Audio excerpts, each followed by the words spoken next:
Unfiltered by Jade. Jade.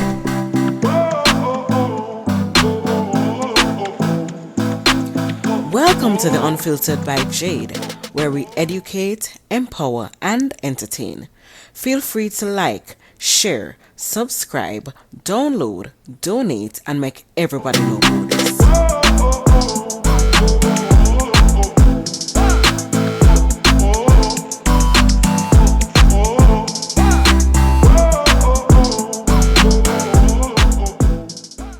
Beats by RB Records.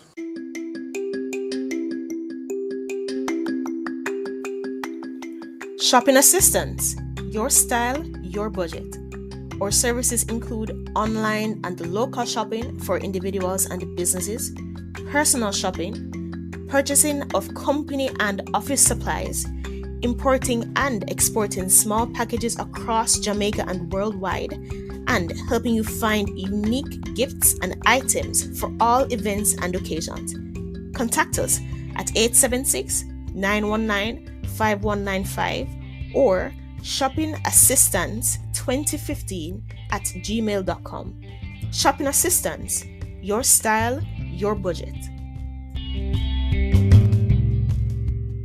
Welcome back to the Unfiltered by Jade. Today we have with us here Orville Mighty, and we're about to speak about team building. Now, I am happy to speak about this topic, and I know hearing him, we're going to have an exciting topic today. So, Mr. Mighty is a learning and development specialist, and we're going to jump right into it to talk about team building. So, hi, Orville. Hi, Jade. How are you? I am doing great. I'm happy to be here and to show, what my area of expertise. Just as you are, I'm also excited about this topic. It's at the heart of what we do. Yes, definitely. So let's go into it. How do you define a strong team culture and why is that important? Okay. So before I get into the team culture, I think it would be important for me to start off with defining what's a team, Yes. At its core, a team is a group of people working towards a shared objective. So that's the most basic of definitions. But a team is also a little bit more than just that common or shared objective. It's about interdependence. It's about joint accountability. Each person in a team has a role, and success depends on how well they coordinate and collaborate and cooperate with each other. So to talk about a team culture and a culture that is strong and that is built around team is one where people trust each other, where people hold themselves accountable and are genuinely in shared success, the success of themselves and the success of the team as a collective. Lovely. What role does emotional intelligence play in team building? You see, team building is all about the team, right? Right. And so when you're working with others, you have to have the ability to recognize and understand and manage your own emotions, while also being able to recognize and understand and influence the emotions of others. So when we talk about emotional intelligence, that's what we're talking about. So when you're working with others, it is so important that we are able to look at ourselves and see how we are. That's called self-awareness, recognizing your own emotions, right, and how your emotions affect your behavior. But that's not sufficient, that is in and of itself is not sufficient, because some of us, we are able to recognize our emotions. We have self-awareness. We know how we are. We know what we're like. And we just take it for granted that it's a mistake. This is how I am. That's what I do. That's just John. That's just Mary. But it goes beyond that. It's also about regulating those emotions. So in a team context, we have to be able to figure out how the way that I'm feeling affect the way that I behave. How does my behavior affect other members in the team?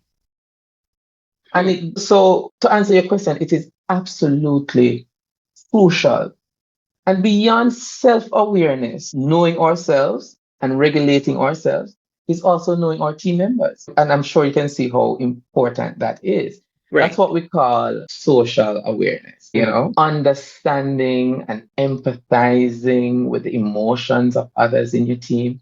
If you're on a team and someone isn't feeling, they're not looking themselves. They're doing things that are giving us an indication that something isn't right. In a team setting, we should be able to respond to that in a way that demonstrates care. So that's what the team is all about. Relationship management, knowing our own emotion, but also knowing how to manage the relationships with others in the team. So yes, EI is absolutely crucial for teamwork. And I'm happy that you mentioned that, because there are times that persons would be in a group and something might be off with someone else in the group, and the group is lacking because of it, or lagging because of Mhm. it. Some people may say, well, the person needs to take charge of their own emotions and get it together while we're in the group. What do you say to persons who have that mindset? I'm going to be a little controversial here. I would say that's absolutely okay. If you're in a group, but a team is not just any group, right? A team is not just any group. A team is beyond a group. Yes, a team is a group, but it's beyond a group. Remember, we spoke about in the definition of a team, I made mention of joint accountability and Right. interdependence. Right. Those two things are center to a team. Let's back up a bit. If you're a track and field fan, right? If we have 8 guys line up at the finals to run a 100-meter dash, they all have a common goal. Everybody wants to win. Right. That's a common goal. But are they depending on each other to win? No. True. Do they have joint accountability? No. If they're running a relay, yes, they're interdependent. If I pass the baton to you and you take the baton home, we share in the success, we share in the failures. Anything happens, the whole team benefits or suffers as a result of that. So in a group, it's fine. But in a team, that is absolutely not fine. In a team, we have to demonstrate care for each other. You see, teamwork is not just about tasks. Teamwork is really about people. It's about relationships. Yes. That's what teamwork is about. So that has no place. People need to get a hold of their own emotion. That has no place in a team. When team members feel heard, valued, respected, and cared for, they're more engaged and they're more productive. And that's the benefit of emotional intelligence. I agree with you on that. How can organizations ensure a smooth onboarding process that strengthens team cohesion? Now, this question is one that I absolutely love. So if I take up the rest of the session to answer it, but seriously, when we talk about onboarding, traditionally we see onboarding as a process that is predominantly about paperwork and systems login and getting people set up and ready to work. Now, a structured onboarding process will set the tone for the new employee, the tone for engagement, the tone for productivity, and as we're talking about here, the tone for teamwork. So we have to ensure that if teamwork is something that we value in our organization, that we are very intentional about demonstrating that in our onboarding activities. So often we're onboarding, and the most that we do is to take people around and introduce them to each other. If we do that much, or just send out an email. True. But really, does that demonstrate a team? No, it doesn't. It does not, right? So if we spend too much time focusing on the individual success in our onboarding activities rather than the team success, then we have a problem. So what we want to do when we are onboarding is to demonstrate to our new team members that in our organization, we reward and recognize collaboration. So we have to set that tone from the very start. Set the expectation from that success is a team effort. So we have to set that expectation. And another thing that we can do is to use a team-based approach to onboarding. So instead of leaving everything to HR or leaving everything to a single manager, we can involve multiple team members in the onboarding exercise, assign the new employee to a buddy, assign them to a mentor, have team introductions, encourage shadowing sessions and those kind of things. Because if teamwork is a core value, we have to demonstrate it from day one. Very true. The other thing here, Jay, that I think we need to do if in our onboarding we want it to come across that team building or teamwork is a part of our value is that we must make a big deal about welcoming new team members. Yes. Make an excitement around, make it wow for them when they come in. So we might want to have a lunch, right? We might want to have introductory meetings, We want the new employee that is, to feel like they are joining a team, and the team members are genuinely excited to have them on board. And when they feel that way, they're going to engage fast. And I'm sure you can see that, not true? Yes. If you're going to an organization and on day one, everybody is like so excited to have you. How does that make you feel? Think about that. Listen, I never have to think about it because I'm excited right now to be on the team. Exactly. So we make a big deal about them. We make a big deal when they're joining us. We have this big welcomings. Too often onboarding is about employees sitting in a room, reading policies, reading this, getting the system login, and that kind of stuff. And for the most part, for the first week or so, they might feel alone. From day one, we want them to feel like, hey, we are happy to have you. And one of the things I think we can do here too, is even before the team member joins, before their actual first day of work, they could do something like an introductory video that introduces themselves to the team. So when they actually come on board, we know who they are. Okay. Right. Yeah. There's absolutely no job I've gone to that has happened. Absolutely none. All the jobs, for onboarding, I've gone and they have done the regular thing. These where you go, whatever. But there's no team building. There's nothing like that. And as I said, sometimes you feel alone, sometimes even isolated for the first time because everybody is still going with their cliques or their peers or whatever. So nobody's really coming and taking over and say, hey, welcome to the team. Let's do this. Let's whatever. Yeah. Nobody's doing that. So you don't feel that welcoming. So I'm just sitting here and pondering and saying, man, if it is that organizations really take up this task in terms of, okay, let's start doing this for team building. Let it be something exciting. So when somebody's coming, this is how we introduce them. We throw up a hurrah for them coming out.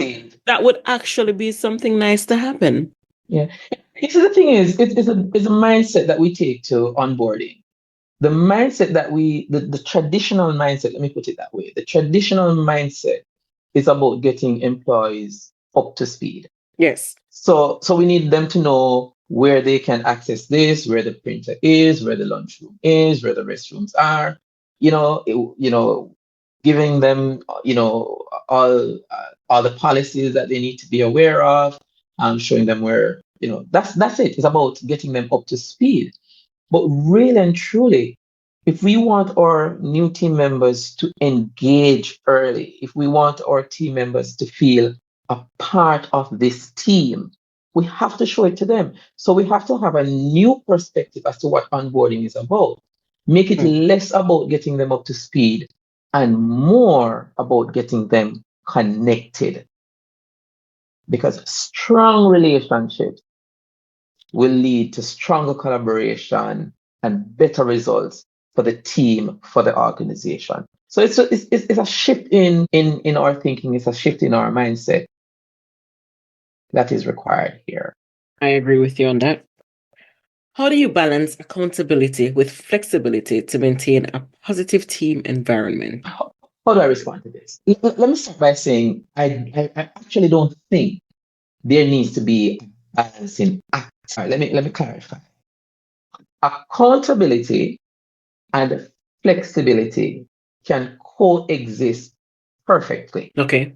Yes, the idea of balancing suggests that these two concepts, accountability on the one hand and flexibility on the other hand, are somewhat in tension. Like giving more of one mean giving less of the other.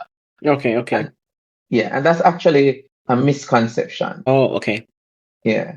In reality, the opposing forces, in reality, what you want is for them to coexist. So flexibility, is about allowing team members to decide how they meet their goals. When an accountability is about ensuring that they actually meet these goals. So you see, one is about how, and one is about that you do meet the Yes. goals. Yes. So let me give an example. A leader could set expectations around the deadline that I need X done by such and such a time. Right. So the deadline is accountability that you actually get it done. But the flexibility aspect of it is that I'm giving you the freedom to choose when you work on it. I'm giving you the freedom to choose how you work on it. What is important here is that you get it to me by such and such a time. The guidelines are there in terms of the expectations, but you have the flexibility that will help you to determine exactly how you go about it. And when you have flexibility, the greater the level of flexibility that you give your staff, the greater the accountability True. that Very they true. have. Mm-hmm. Yeah. People feel when you get when they feel trusted and empowered, Yes. Mm-hmm. they're often more committed to delivering results. Very true. Yeah. Very So true. the balancing act, not really. It's just about these two coexisting. Mm-hmm. Is how I put it. Yeah. Mm-hmm. I agree with that. And that perspective. That's a good perspective on that. Mhm. How can technology be leveraged to improve team communication and collaboration? Technology, COVID is a gift or was a gift where that is concerned. COVID really has resulted in new ways of working. What we've seen, we've been seeing this for a while, but especially since COVID, technology has transformed how teams communicate and collaborate. With the rise of remote and hybrid work. Right. But even in traditional office settings, smart use of technology can make teamwork more efficient, more transparent, more engaging. Yes. You know, there are platforms that are available to us, like Zoom, like Microsoft Teams, ClickUp, Asana. I'm not sure if you're familiar with these, but if I were to take, for example, like Asana is like I could say a project management software. What it does, if we're working on something together, we can all collaborate. I can assign tasks to team members and I can see the progress of my colleagues if we're all working on the same project. I can comment on certain activities. We know if a particular activity is at risk, if it is on time, if it is being delayed, if it is being blocked by something else. So this technology allows work to be more efficient, to be more transparent, to be more engaging. So we don't have to send a million emails and a million memos for people to be up to speed. Right. I can simply comment on a task and everybody on that project knows what's going on. I can simply upload a document and everybody has that document in a central place that they can refer to. Yes. So yeah. So technology is really Efficient. It makes things efficient. yeah, definitely streamlining communication, definitely transforming how we work face to face and in the remote settings as well. And one of the things I would say, we might not see this as technology, but especially for virtual teams, when we have meetings and we jump on a Zoom call, we jump on a Teams call, one of the recommendations that I make is keep your cameras open. Keep your cameras open. It's a way of connecting with individuals. Yes. I get it. Sometimes you might need to close your camera, but for the most part, as much as is possible, keep your cameras open. It really adds a different dimension. It preserves some of that human touch that we've lost because of remote and hybrid work. Yes, I agree. Yeah. So that's one of my recommendations in that regard. Yeah. The last question I have for you, Orville, is what emerging trends in team building that organizations should be aware of? Emerging trends. I guess I could start off with AI. I guess I could start there. The one that everybody like or dislike, either one. I'm not so sure whether they should like it. AI is revolutionizing the workplace. As such, we have to find ways to streamline work. There are certain tasks that we can automate. There are certain aspects of decision making that we can use AI to enhance. One of the things that I use AI for, I'm going to give you an example of how it's transforming teams. One of the things that I would normally do in a team setting is brainstorming, getting ideas from a number of persons and filtering through those ideas and working through. And that can be very time consuming. Yes. But with the advent of AI, I can conduct a brainstorming session just using ChatGPT. Listen to me. Don't play about ChatGPT, Don't play about it. Yeah. And so you find that if we're not careful, we start to lose the human aspect of teams because, hey, normally we would gather the team here and we'd run the brainstorming session or whatever. But if I can sit at my desk and do it by myself in half an hour and get a pretty good output, why not? You see what I'm saying? So rather than replace some of our tasks, what we can do is to integrate. And that's one of the things that I think we should aim for. Integration rather than replacement. So that's one thing, that's one emerging trend or technology. Another one that comes to mind is the whole idea of agile practices, right? So agile practices were originally intended for software development, but they've really expanded into all aspects of work. Agile is really about flexibility, it's about quick iterations, it's about continuous feedback, that kind of stuff. And so teams have to stay adaptable. They have to be willing to communicate openly. They have to be focused on delivering results in very short cycles. Yes. No longer are we given 6 months before we see what you've been working on as a team. Nope. It's a week, it's 4 weeks at max. We're working in sprints, and we're having daily stand-ups. So that's becoming a part of a lot of organizations have pivoted to agile. So that's something that we need to think about. And if we're going to integrate agile into our businesses, it requires a totally different mindset and a reworking even of our organizational culture. And let me just touch one more. I would say psychological safety. Okay. Is a concept. So that is really transforming how teams work. Not that it is a new concept, it's not. But I think what is happening is that more emphasis is being placed on psychological safety. Okay. Individuals, teams must pay close attention to the fact that when people and team members feel safe to speak up, when they feel like their ideas are being considered and their ideas are in fact needed and encouraged, then they perform better, right? Yes, very true.